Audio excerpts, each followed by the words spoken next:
पुरानी कहावत है, बंद मुट्ठी लाख की, खुल गई तो खाक की। भारत जब तक बंद मुट्ठी था, विश्वगुरु और मालूम 140 बिलियन बुद्ध और महावीर की धरती, 10,000 साल पुरानी सभ्यता, ये सब जब हम लोग करते थे तो मुट्ठी बंद थी, मुट्ठी लाख की थी। अब जब खुल गई तो इसके अलावा हमारे पास और कोई रास्ता नहीं है। हर बात में, चाहे अच्छी बात हो चाहे बुरी बात हो, समझ में आए चाहे ना आए, करके उसको आसान कर दो। ये भारत की मुट्ठी खुल चुकी है। मैं इस बात को इसलिए कह रहा हूं कि देखिए, जो चीन में हुआ है वो एक घटनाक्रम है जिसको हमें और आपको समझना होगा, और भारतवासी होने के नाते समझना होगा। ट्रंप, सब लोग कह रहे हैं कि ट्रंप साहब अजीबोगरीब काम कर रहे हैं और देखिए डुबो दिए और बिल्कुल वो हैं और क्या करते हैं ट्रंप। मुझे एक काम ऐसा बताइए जिससे यूएसए में नुकसान हुआ। पाकिस्तान के बीच में the two air forces will lead the war period. और ये हमने पहली बार नहीं किया, हमने किया था बालाकोट में पहली बार 2019 में, and we expose the limitations of the Indian air force. हमने बालाकोट में हमारी एयरफोर्स ने ऑपरेशन बंदर करा, चुपके से जाकर, वी कॉट देम अनअवेयर, उनके रडार्स बंद थे, we cross their air space, और हम अपना BBR छोड़ कर आ गए। Next morning they retorted, they came back to us.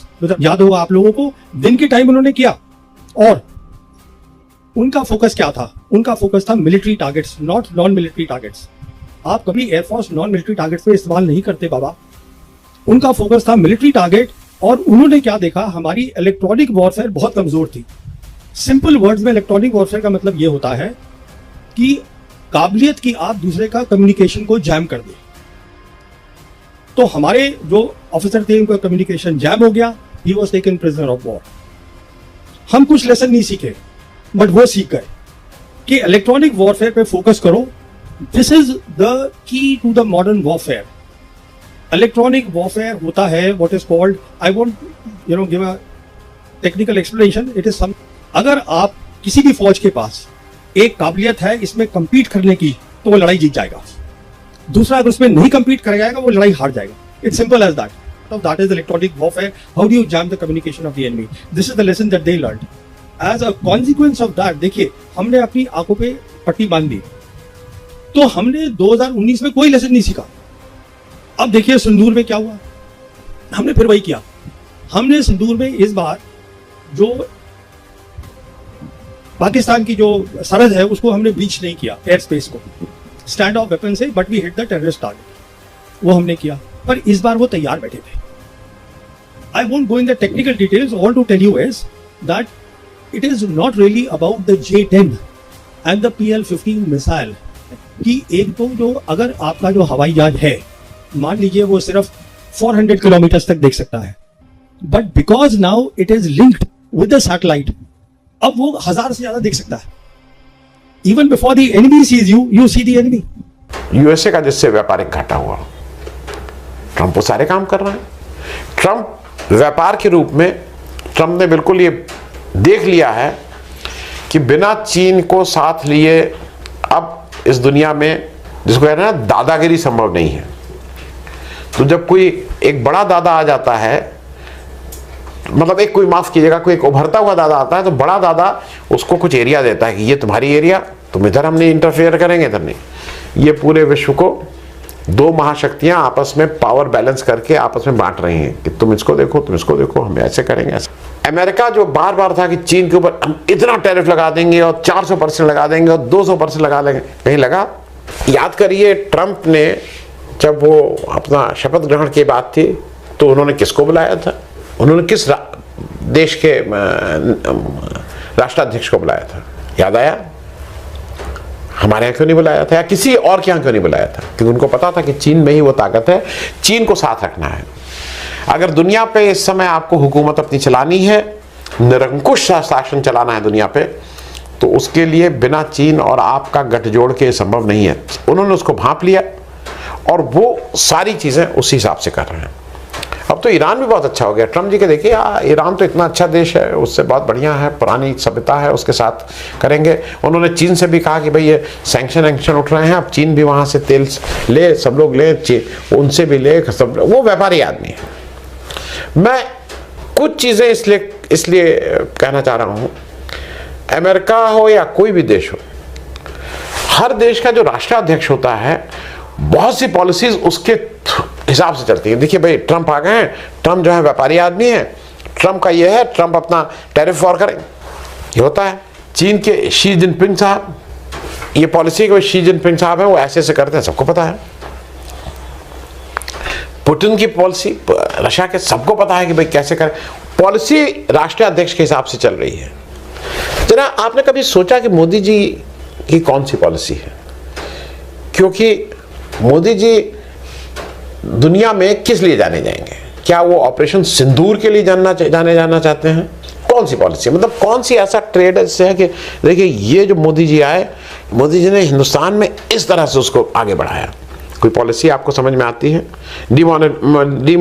Modi ji demonetisation के लिए देश में हरदम याद रखे जाएंगे, लेकिन क्या वो अपने को उससे एसोसिएट करना चाहेंगे? पूरे विश्व में मोदी जी याद किए जाएंगे अपनी दोस्ती अडानी के साथ के लिए, लेकिन क्या मोदी जी चाहेंगे कि पूरा विश्व उनको इस उससे याद करे? दोस्तों, भारत की विदेश नीति इस समय डंप्स में है, गर्त में चली गई है। बहुत बुरे हालात हैं, इतने बुरे हालात हैं कि जहां मोदी जी को समझ नहीं आ रहा कि ऐसी कौन सा उल्कापात हो गया, ऐसी कौन सी मिसाइल है जो उनको आकर लग गई, हिट करके चली गई। भाई, हमें कोई पूछता ही नहीं है, हमारी कोई हैसियत ही नहीं है। अल्टीमेटली इतनी बड़ी बड़ी वॉर चल रही थी, यूक्रेन वॉर थी, इजराइल गजा की हिजबुल्ला की वॉर थी, इजराइल और ईरान की वॉर थी, इसके अलावा जो भारत और पाकिस्तान की वॉर थी उसके अंदर भी दुनिया हमारे साथ खड़ी नजर नहीं आई। तो अल्टीमेटली ऐसा क्या होगा कि वो सारा का सारा जो एक मैजिक था, ऑरा था, जो पिछले 10 सालों से चला आ रहा था, वो अचानक से कैसे गायब हो गया? दुनिया ने मोदी जी से मुंह क्यों मोड़ लिया?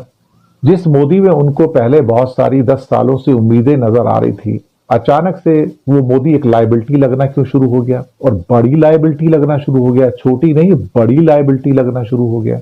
मुझे लगता है कि इसके ऊपर भी विचार करने की जरूरत है। जब भारत और पाकिस्तान का युद्ध हुआ तो किसी भी देश ने खड़ा होकर हमारा समर्थन नहीं किया, दूर से बैठ के आग सेकते रहे। भारत को उम्मीद थी कि शायद कुछ देश हमारा समर्थन करेंगे, जो थोड़ा बहुत आउटसाइड समर्थन आया भी सिर्फ इजराइल से आया, इसके अलावा और कुछ भी नहीं था। दुनिया का कोई बड़ा देश, कोई संगठन, वो सारे 70-80 देश जिनकी मोदी जी यात्राएं कर करके पपियां जफियां पाया करते थे, वो सारे देश भी सारे के सारे खफा होकर दूर चले गए। किसी एक देश ने भारत को समर्थन देने की नहीं सोची। भारत के अपने पड़ोसी जो कि बहुत क्लोज थे, रोटी बेटी का रिश्ता था नेपाल से, उसने भी समर्थन नहीं दिया। भूटान ने समर्थन नहीं दिया। श्रीलंका की हमने बहुत हेल्प की, उसने भी समर्थन नहीं दिया। मालदीव और पाकिस्तान से तो उम्मीद ही क्या कर रहा है, और बांग्लादेश तो वैसे ही अलग हो गया। तो पड़ोसी तो वैसे ही नाराज थे, लेकिन नेपाल का अलग होकर चले जाना हमें भी एक तरह से परेशान कर गया। अब उसके बाद क्या होता है वो मैं आपको बताता हूं। पिछले कुछ सालों से हमने देखा कि इंडिया धीरे धीरे इजराइल की ओर मुड़ता चला गया और अमेरिका की ओर मुड़ता चला गया। अमेरिका की ओर मुड़ने का मतलब था कि इजराइल को भी सपोर्ट करना, लेकिन कुछ समय से जिस ढंग से इंडिया ने, नरेंद्र मोदी ने सरेंडर किया, वो अपने आप में एक बहुत बड़ी कहानी है। वो कहानी काफी बड़ी कहानी के रूप में जाना जाएगा, क्योंकि किसी भी बात के ऊपर जहां ट्रम्प साहब हमारा रोज बेइज्जती करते थे, रोज इंसल्ट करते थे, हम चुप रहा करते थे। एक बार भी मोदी जी ने रिएक्ट नहीं किया। अब इसे तो डिप्लोमेसी आप नहीं कहोगे ना, कि एक आदमी अगर रोज तुमको भिगो भिगो के मारता है, उसके बाद भी तुम चुप रहो और उसको कूटनीति का नाम दो, तो शायद ये बात जो है ना गले के नीचे हजम नहीं होती है। वही बात हुई, वो रोज ना कुछ करते रहे। फिर उसके बाद कहा गया कि 35 मिनट की इनकी मुलाकात भी हुई, लेकिन उस 35 मिनट की मुलाकात में भाई हुआ क्या? उस मुलाकात में अल्टीमेटली हुआ क्या? उस मुलाकात के अंदर किसी किस्म का कोई क्या आउटकम आया? क्या उसके अंदर ट्रम्प साहब ने कोई ऐसी बात कही जिसका हम जिक्र करना चाहेंगे, या भारत की कोई ऐसी बात मान ली जिसका हम जिक्र करना चाहेंगे? वो भी तो नहीं हुआ। यहां पर एक किस्म से कहा जाए तो हमने अमेरिका के सामने घुटने टेक दिए। तो ये हमारी कूटनीति की बहुत बड़ी हार थी, और एक किस्म से ट्रंप की कुटिल नीति की ये जीत थी। फिर हमारे ऊपर टैरिफ वॉर लाद दी गई, हमारे ऊपर कभी 10%, कभी 26%, कभी 56%, एक के बाद एक सारे के सारे टैरिफ आने शुरू हो गए। पहले उम्मीद थी कि 25 जून तक हमारा कोई समझौता साइन हो जाएगा, लेकिन वो नहीं हो पाया। बातचीत आकर अटक गई। फिर कृषि के उत्पादों के ऊपर और डेयरी उत्पादों के ऊपर जो पूरी खुली छूट चाहता था अमेरिका हमसे, भारत वो देने को तैयार नहीं और पीछे हट गया। हम कृषि उत्पादों पर, डेयरी पे तो मैं भी खुद कहता हूं कि हमें अमेरिका के सामने घुटने नहीं टेकने चाहिए। लेकिन बाकी जो समझौता है वो भी होता हुआ नजर नहीं आ रहा है। तो इसका मतलब है कि 9 जुलाई से एक बड़े जो टैरिफ होंगे, 26% होंगे या 50% होंगे, 56% होंगे, वो हमारे ऊपर लगेंगे, क्योंकि हम शायद अमेरिका के उस दबाव को सहन ही नहीं कर पा रहे हैं, लेकिन साइन नहीं कर रहे हैं। और बाद में क्या होगा कि जब पैनिक हो जाएगा उस टाइम हम कुछ भी जाके साइन करके वापस आ जाएंगे। हम दरअसल विश्व विजेता बनने के चक्कर में ना, एक किस्म से कहा जाए तो विलन बन के रह गए। बनना तो चाहते थे, सो कॉल्ड जिसे कहते हैं विश्व विजेता, विश्व गुरु, महागुरु, लेकिन कुछ बन नहीं पाए। यहां पर एक बात और कहने की, इस दुनिया में पिछले एक हफ्ते के अंदर अगर कोई महागुरु या कोई विश्व गुरु बन के निकला तो उसका नाम था अली खमनई। 56 इंच की छाती तो नहीं थी, लेकिन 86 इंच की छाती उसने जरूर दिखा दी, क्योंकि उसकी उम्र 86 साल थी और उसने वो हिम्मत दिखाई कि वो अमेरिका और इजराइल के सामने सीना तान कर खड़ा हो सकता है। हमारे 56 इंच के अंदर तो हिम्मत नहीं आई कि सीना तान कर खड़ा हो जाए। तो काश हमारे पास भी कोई ऐसा एक नेता होता, हमारे पास भी कोई ऐसा लीडर होता जिसके पास खमनई जैसा साहस होता, हिम्मत होती, उसके सामने सीना तान कर खड़ा होता, लेकिन वो हो नहीं पाया। और यहाँ पर हमारे खास तौर से जो हमारी डिप्लोमेसी है वो पिछड़ती चली गई। हमने जब से नेहरू की पूरी नीति को छोड़ा, हम एक किस्म से पीछे ही चलते चले गए और फिर हम उससे उभर ही नहीं पाए। देखा जाए तो बात सिर्फ भारत और पाकिस्तान के युद्ध की नहीं थी, जहां पर कोई भी हमारे सामने नहीं खड़ा था। इसके बाद अभी जो SCO समिट होता है चाइना के अंदर, जिसका एक ज्वाइंट कम्युनिकेशन के ऊपर भारत ने, राजनाथ सिंह ने साइन करने से मना कर दिया। लेकिन अगर आप साइन नहीं भी करते तो क्या ज्वाइंट कम्युनिकेशन नहीं आएगा? ज्वाइंट कम्युनिकेशन तो आएगा। अगर आप साइन नहीं करेंगे तो डिसेंटिंग नोट माना जाता है। लेकिन क्या SCO ने अपना स्टेटमेंट इशू नहीं किया? वो तो करेंगे। क्या इससे पहले SCO ने, शंघाई कोऑपरेशन ऑर्गेनाइजेशन ने, क्या ये स्टेटमेंट इशू नहीं किया कि हम इजराइल की और अमेरिका का ईरान के ऊपर हमले का कंडेमनेशन करते हैं? भारत ने वहां भी अपने आप को डिस्टेंस कर दिया कि नहीं, हम इनके साथ नहीं, हमसे नहीं पूछा गया था। लेकिन असली बात तो ये थी कि भारत ने फैसला कर लिया था कि वो इजराइल को या अमेरिका को किसी भी रूप में कंडेम नहीं करेगा, निंदा नहीं करेगा। लेकिन आप निंदा भी नहीं करना चाहते, आप आलोचना भी नहीं करना चाहते, आप कोई भी उनके बारे में एक ऐसा शब्द नहीं कहना चाहते जिसके बारे में ये कहा जाए कि उससे नेतन्याहू थोड़े नाराज हो जाए या उनको बुरा लगे कि भारत ने ऐसा क्यों किया। अब हमारे यहाँ खबरें बहुत सारी ऐसी आएंगी जो आपको क्या कहते हैं कि टाइटल मिलेंगे कि SCO समिट के अंदर राजनाथ सिंह खूब जोर जोर से दहाड़े, शेर की तरह दहाड़े और पाकिस्तान को सुनाया, चीन को सुनाया, लेकिन उससे कुछ फर्क पड़ा क्या उससे? ये सब बेकार की और बकवास की बातें हैं। मैं आपको बताऊं, सबसे पहली बात तो हमारी अब कोई सुनता नहीं है। मोदी सरकार की सबसे बड़ी परेशानी यहां से निकल कर आ रही है कि उनकी बात को कोई सुन क्यों नहीं रहा है, कोई उनको पूछता क्यों नहीं है। यूक्रेन वॉर में किसी ने नहीं पूछा कि भाई इंडिया भी कुछ इंपॉर्टेंट है या नहीं है। गजा के साथ, हिजबुल्ला के साथ वॉर थी, तब हमें किसी ने नहीं पूछा कि भाई तुम्हारी कोई औकात है या नहीं है। उसके बाद भारत पाकिस्तान वॉर के अंदर तो हमने ठीक है जो भी नुकसान खाया सो खाया। यूक्रेन वॉर के अंदर भी हमको किसी ने नहीं पूछा। दोस्तों, अचानक पाकिस्तान के बारे में अमेरिका को फिक्र हो गई। वही अमेरिका जो बड़ी लल्लो चप्पो करता था और ऐसा पाकिस्तान और वैसा पाकिस्तान, ये वो अचानक इंटेलिजेंस कम्युनिटी में एक फिक्र का माहौल है, if I may use that word, कि पाकिस्तान एक इंटरकॉन्टिनेंटल बैलिस्टिक मिसाइल बना रहा है। That is the entire premise of this video, that Pakistan is supposedly making an intercontinental ballistic missile। अच्छा, इसके पहले कि पाकिस्तानी खुश हो जाए, मैं आपको यह बताना चाहता हूं कि चाहे शाहीन 2 हो, शाहीन 3 हो, अबाबील हो, ये सारी की सारी चाइनीज मिसाइल्स हैं। आप जाके इंटरनेट पे चेक कर लीजिए, आपको पता लग जाएगा कि कौन सी मिसाइल क्या है, किससे उसका मोटर लिया गया है, किससे उसका इंजन लिया गया है। ये सिर्फ आके पाकिस्तान में असेंबल हुई है, सारी की सारी टेक्नोलॉजी ये चाइनीज है। एक और चीज, कभी आपने देखा पाकिस्तान ने कोई माइक्रोवेव ओवन बनाया हो, पाकिस्तान ने कोई वॉशिंग मशीन बनाई हो, पाकिस्तान ने कोई मोटरसाइकिल बनाई हो, या पाकिस्तान ने कोई सिलाई की मशीन बनाई हो? नहीं ना। तो दोस्तों, जो देश सिलाई की मशीन नहीं बना पाता वो इंटरकॉन्टिनेंटल बैलिस्टिक मिसाइल कैसे बनाएगा? जाहिर सी बात है, ये टेक्नोलॉजी बाहर से आई है, क्योंकि पाकिस्तानी कभी आतंकवादियों के अलावा तो और कुछ बनाते नहीं है। या तो आतंकवादी बनाते हैं, दूसरों को बेवकूफ बनाते हैं। अब ये टेक्नोलॉजी आई क्यों? सबसे बड़ी बात आई क्यों? आज की तारीख में डोनाल्ड ट्रंप ये कह रहा है कि नहीं साहब, ये तो बड़ा गलत है और पाकिस्तान ने बिल्कुल गलत करा, पाकिस्तान को ऐसा नहीं करना चाहिए था और ऐसा वैसा। इंटेलिजेंस कम्युनिटी जो यूएस की है वो ये कह रही है कि अगर पाकिस्तान बनाता है इंटरकॉन्टिनेंटल बैलिस्टिक मिसाइल या उस रास्ते पर भी चलता है तो हम ये मानेंगे, we will believe that Pakistan is a nuclear adversary. ये हुआ क्यों है? अब आप ये बोलेंगे साहब, इंटरकॉन्टिनेंटल बैलिस्टिक मिसाइल मतलब 5000, 8000, 12000, 15000 किलोमीटर की मारक क्षमता वाला एक वेपन, और पाकिस्तान का दुश्मन तो भारत है। तो अगर भारत पे ही उसने मिसाइल मारनी है, चाहे न्यूक्लियर मिसाइल क्यों ना हो, तो क्या उसके लिए अबाबील जो है वो काफी नहीं है, या शाहीन 2 या शाहीन 3 जिसका तकरीबन 3500 किलोमीटर का रेंज है, 2750 approximately, give or take a few hundred here and there, I may be slightly off by 2 or 300 kilometres. अगर ये इसका स्टेटेड रेंज है तो क्या ये काफी नहीं है? They can hit peninsular India, they can hit any part of India with this missile। अब पाकिस्तान को क्या जरूरत है कि पाकिस्तान इंटरकॉन्टिनेंटल बैलिस्टिक मिसाइल बनाए?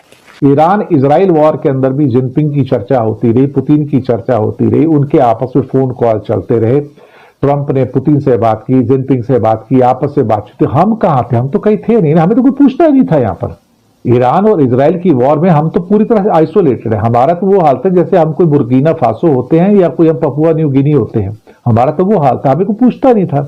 सच बात तो यह है कि दुनिया की डिप्लोमेसी में हमारी कोई हैसियत ही नहीं रह गई। उसकी एक बहुत बड़ा कारण है कि मोदी जी ने एक्चुअली देखा जाए तो जब से नेहरू की नीति को छोड़ दिया, तब से वो जो पपियां जफियां पाई ना, इसने सारी की सारी बातें बिगाड़ दी और उसकी वजह से हमें हर जगह पे सुनने को मिलता है। अभी ब्रिक्स समिट में जा रहे हैं 6-7 तारीख को, तो पता लग रहा है गलती से लूला डिसिल्वा ने कहा कि मैं मोदी जी को खाना खिलाऊंगा। शी जिनपिंग को पसंद नहीं आया कि तुम खाना खिलाओगे मोदी जी को अलग से बुलाकर, तो शी जिनपिंग कहते मैं नहीं आता। तो ब्रिक्स के समिट की जो चमक थी वो भी गायब हो गई। और अगले साल ब्रिक्स का समिट भारत में होने जा रहा है। जब भारत में होने जा रहा है तो क्या शी जिनपिंग वहां पर आएंगे? क्या पुतिन वहां पर आएंगे? मुझे नहीं लगता है कि वो वहां पर आएंगे। दूसरी बात, अभी ईरान ने कल एक लेटर भेजा, एक बहुत बड़ा लेटर इशू किया, भारत की जनता का धन्यवाद किया। उसमें खासतौर से बहुत सारे ऐसे लोग जिनका उन्होंने पर्सनली उसका धन्यवाद किया, जिसके अंदर उन्होंने जो नाम लिए थे एस्टीम सिटीजन्स ऑफ इंडिया, जो पॉलिटिकल पार्टी जिन्होंने ईरान को सपोर्ट किया, मेंबर पार्लियामेंट जिन्होंने ईरान को सपोर्ट किया, NGOs, religious and spiritual leaders, university professor, members of media, social activist, individual institution. लेकिन एक बार भी मोदी का शुक्रिया अदा नहीं किया, एक बार भी गवर्नमेंट ऑफ इंडिया का शुक्रिया अदा नहीं किया। और लास्ट में उन्होंने फिर जो वर्ड लिखा कि जय ईरान जय हिंद, ये अपने आप में एक बहुत बड़ा शब्द बन के निकल कर आया। मुझे लगता है कि इसने भारत को परेशान किया होगा, भारत सरकार को, भारत को नहीं। भारत तो बहुत बड़ी संख्या में देखा जाए तो ईरान की लिस्ट में से आउट था। अब वहां पर हमारे डिप्लोमेसी का एक बहुत बड़ा अंग अफगानिस्तान में तालिबान सरकार है। पहले हम दूर चले गए, अब नजदीक आने की कोशिश कर रहे हैं, लेकिन पाकिस्तान के ऊपर से तो वहां जा नहीं सकते, तो हम अफगानिस्तान में एंटर कैसे करेंगे? तो एकमात्र रास्ता हमारे पास चबहार पोर्ट था ईरान से होके। हमने ईरान को भी नाराज कर दिया। एक किस्म से कहा जाए तो ईरान को नाराज करने का मतलब है कि हमने साथ में अफगानिस्तान को भी नाराज किया। अफगानिस्तान को इसलिए नाराज किया कि हम लगातार अमेरिका को और इजराइल को सपोर्ट करते रहे, और जो तालिबान की सरकार को पसंद नहीं था। ओआईसी की मीटिंग के अंदर तालिबान ने खुलकर कहा इस बात को कि जो भी कंट्री जो है अमेरिका को इजराइल को सपोर्ट करते हैं, हम उनको सपोर्ट नहीं कर सकते।